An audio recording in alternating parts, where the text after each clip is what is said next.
Hello friends, welcome back to our channel. ఈ రోజు మనం ఒక క్రేజీ రోడ్ ట్రిప్ స్టార్ట్ చేసాం. మనం అల్టిమేట్ డెస్టినేషన్ మాయానగరి ముంబైకి. టైం ఆల్రెడీ 11 అవుతుంది. ప్లాన్ చేసుకున్న దానికంటే కొంచెం లేట్ అయింది, కానీ జర్నీ మాత్రం చాలా ఇంట్రెస్టింగ్ గా ఉండబోతుంది. ఫైనల్లీ మనం హైదరాబాద్ అవుట్స్కట్ దాటేసి ముంబై నేషనల్ హైవే NH65 ఎక్కేసాం. ప్రజెంట్ మనం సంగారెడ్డి బైపాస్ దాటుకొని సదాశివ వైపు వెళ్తున్నాం. ఉదయం 11 గంటలకు స్టార్ట్ చేసాం వల్ల సిటీలో కొంచెం లోకల్ ట్రాఫిక్ తగిలింది. కానీ ఇక్కడ వాతావరణం చూడండి, సంగారెడ్డి దాటగానే ఫుల్ వాన పడుతుంది. హైదరాబాద్ లో స్టార్ట్ అయినప్పుడు జస్ట్ క్లౌడీగానే ఉంది, ఇక్కడ చూస్తే మాత్రం ఫుల్ వాన పడుతుంది. సో మేము కూడా అట్లా వాన పంపించమని అడుగుతున్నాం దేవుడిని. జస్ట్ అలా అడుగుతున్నాము, కానీ వాన జరగదు కదా. చూస్తే వాన ఏం పడట్లేదు. ఇంకా జస్ట్ మనకు సదాశివపేట దాటినంత వరకు కూడా ఫుల్ వాన పడుతుంది అనమాట. ఇక్కడ ఫైనల్ గా అయితే ఆ వాన అయితే ఆగిపోయింది, క్లౌడీగా ఉందన్నమాట. సో ఈ క్లైమేట్ పర్లేదు. వాన పడితే డ్రైవ్ చేయడం అంటే చాలా ఇబ్బందిగా ఉంటది. మనం ఇప్పుడు ప్రయాణించే నేషనల్ హైవే 65 వెనుక ఎంతటి ఘన చరిత్ర ఉందో మీకు తెలుసా? ఈ హైవే మహారాష్ట్రలో పూణేలో ప్రారంభమై కర్ణాటక మరియు తెలంగాణ మీదుగా సాగుతుంది. చివరికి ఆంధ్రప్రదేశ్ మచిలీపట్నంలో పోర్టు దగ్గర ముగుస్తుంది. మొత్తం 841 కిలోమీటర్ పొడవున్న ఈ రహదారి ప్రత్యేకమైన చరిత్ర ఉంది. దీని గతంలో నేషనల్ హైవే 9 అని పిలిచేవారు.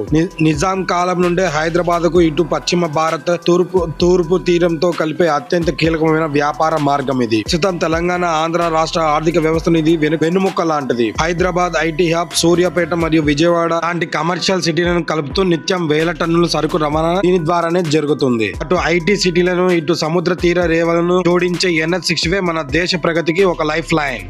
మనం మాటల్లోనే జహీరాబాద్ దాటేసామన్నమాట. ఇది మనం అవుట్స్కట్స్ నుంచే వెళ్ళిపోతున్నాం. మనం ఊరు లోపలికి అయితే వెళ్ళట్లేదు. క్లైమేట్ చల్లగా ఉండడం వల్ల జర్నీ అసలు అలసట అనిపించడం లేదు. కాకపోతే కడుపులో ఎలకలు పరిగెత్తుంటే అందుకే ఇక్కడ మేము ఎక్కడ డాబాలు అయితే ఆగట్లేదు అనమాట. మా అంకుల్ వాళ్ళు యాదగిరిగుట్ట వెళ్ళారనమాట. అక్కడ నుంచి ప్రసాదం ప్యాకెట్స్ అయితే తెచ్చేశారు. ఆ ప్రసాదం ప్యాకెట్స్ అయితే తినేస్తున్నాం అనమాట.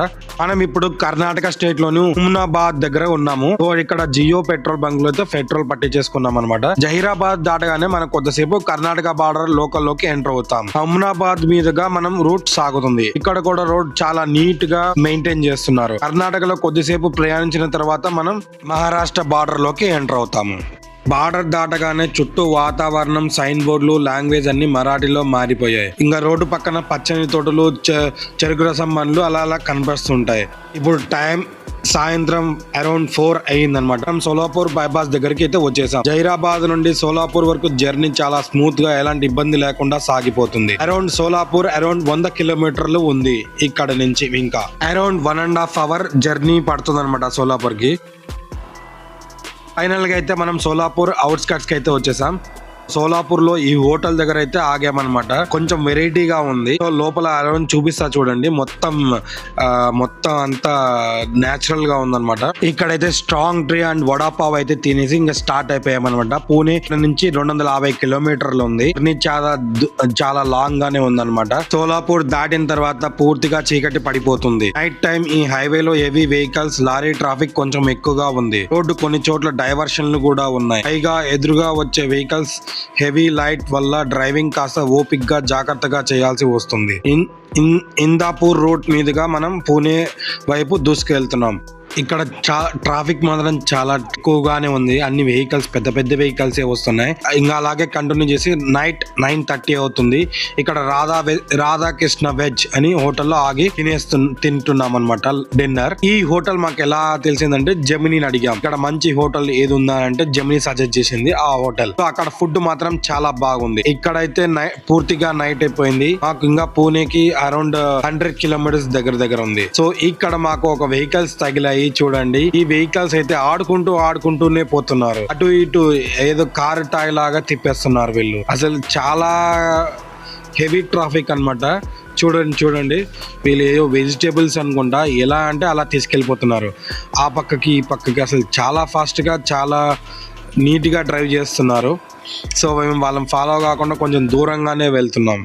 చూడండి ఎలా తిప్పేస్తున్నారో. ఇక్కడ చాలా మంది వెహికల్స్ చాలా ఉంటాయి కాబట్టి చాలా ఫాస్ట్గా అయితే వెళ్ళిపోతున్నారు అందరూ. ఇక్కడ డ్రైవింగ్ మాత్రం చాలా కొంచెం జాగ్రత్తగా చేయాలి నైట్ పూట. అన్ని వెహికల్సే అన్నమాట. ఇంకా ఈ డెస్టినేషన్ వరకు ఎంతవరకు చేరుతామని టైం చూస్తే అరౌండ్ 12:30 or 1 AM అని చూపిస్తుంది.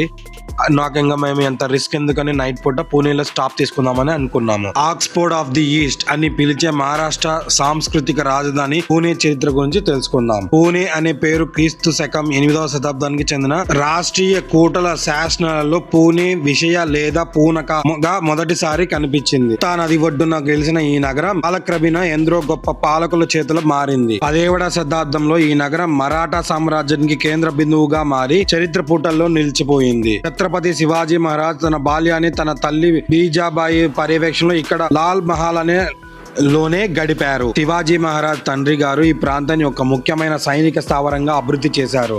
ఆ తర్వాత 18వ శతాబ్దంలో శేషావులు పాలనలో పూణే వైభవం దేశవ్యాప్తంగా విస్తరించింది. మనం ఇంత చెప్పుకున్న వాళ్ళు ఇంకా వీళ్ళని దాటిపోలేకపోతున్నాం. చూడండి ఎంత స్పీడ్ గా పోతారో వీళ్ళు. అటు ఇటు తిరుగుతానే ఉన్నారు. కొంచెం రోడ్డు వెడల్పు రాగానే మనం వీళ్ళని దాటుకొని వెళ్ళొచ్చు. ఇంకా వచ్చేసింది రోడ్డు. సో ప్రశాంతంగా వెళ్ళిపోయారు అనమాట వాళ్ళు. బ్రిటిష్ పాలనలో పూణే నగరం భారత స్వతంత్ర సంగ్రామానికి మరియు సామాజిక సంస్కరణలకు అడ్డాగా మారింది. స్వరాజ్యం నా జన్మ హక్కు అని గర్జించిన లోకమాన్య బాల గంగాధర్ తిలక్ ఇక్కడ నుంచే పోరాటాన్ని నడిపారు. ఫిట్ ఇండియా ఉద్యమం సమయంలో మహాత్మా గాంధీ, కస్తూర్బా గాంధీలను బ్రిటిష్ ప్రభుత్వం ఇక్కడ ఆగాన్ ఖాన్ ప్యాలెస్ లోనే గృహ నిర్బంధంలో ఉంచింది. ఇలాంటి ఎన్నో చరిత్ర ఘట్టాలు ఉన్న సాక్ష్యంగా నిలిచిన పూణే నేడు దేశంలోనే అగ్రగామి ఐటీ మరియు ఎడ్యుకేషన్ హబ్ గా దూసుకుపోతుంది. ఇంకా మనం పూణేకి అరౌండ్ 60 కిలోమీటర్స్ దగ్గరలో ఉన్నాము. సో అందుకే రోడ్డు పెద్దగా అయిపోయింది. చాలా దగ్గరకి అయితే వచ్చేసామన్నమాట. ఇంకా అరౌండ్ మాకు 1 అవర్ చూపిస్తుంది అనమాట. వాళ్ళు అయితే కొంచెం దూరం వెళ్ళిపోయారు ఈ ట్రక్ వాళ్ళు. ఇంకా మేము నెక్స్ట్ ఇంకా పూణే సిటీలోకి ఎంటర్ అయిపోయి ఒక హోటల్ అయితే గూగుల్ జెమిని అడిగాము హోటల్ చూపించామని. అది చూపించింది. ఈ గూగుల్ జెమిని అయితే చాలా చాలా యూస్ఫుల్ అనమాట. మనం ఉన్న లొకేషన్ నుంచే అదే చూపిస్తుంది ఏ హోటల్ బాగుందా రేటింగ్స్ బట్టి. చాలా బాగా నాకు ఫుడ్ కూడా చూపించమంటే చూపించింది అనమాట. సో గూగుల్ జెమిని అనేది చాలా యూస్ఫుల్ అవుతుంది ఇలాంటి జర్నీస్లో మాత్రం. ఫైనల్గా అయితే మనం పూణే టోల్ గేట్ దగ్గరికి అయితే వచ్చేసాము. ఈ టోల్ గేట్స్ దగ్గర ఏంటో ఎప్పుడు మనం ఏ లైన్లో వెళ్తామో అదే లైన్ లేట్గా అయిపోతుంది. మరి అదేంటో అర్థం కాదు. ఫైనల్గా అయితే మనం పూణే సిటీలోకి ఎంటర్ అయిపోయాము. ఇంకా ఈ నైట్ అయితే మనం ట్రావెల్ చేయొచ్చు ముంబైకి, కానీ ఎందుకు రిస్క్ అని చెప్పి మేము ఇక్కడే స్టే అయిపోతున్నాము. ఒక hotel the grand imperial hotel అనే దాంట్లో బుక్ చేశాను అనమాట. అంటే కాల్ చేసి చెప్పాము, డైరెక్ట్ పేమెంట్ చేయమన్నారు. ఫ్యామిలీ రూమ్ అయితే తీసేసుకున్నాము. అయితే రాత్రిపూట చూడండి ఇలా ఉంది. అన్ని ట్రక్కులు, అన్ని ట్రాఫిక్ చాలా ఉందన్నమాట. ఈ రోజు ఇక్కడే నైట్ స్టే చేసి రేపు ఉదయం మన మోస్ట్ వాంటెడ్ ఇండియాలోనే one of the best roads అయిన పూణే ముంబై ఎక్స్ప్రెస్ వే ఎక్కుతాము. మీరు ఎప్పుడైనా Hyderabad to Mumbai long journey చేశారా? మీ ఎక్స్పీరియన్స్ ఎలా ఉందో కింద కామెంట్ చేయండి. ఈ లాగ్ మీకు నచ్చడైతే లైక్ చేయండి, షేర్ చేయండి. మళ్ళీ రేపు కలుద్దాం. Bye bye.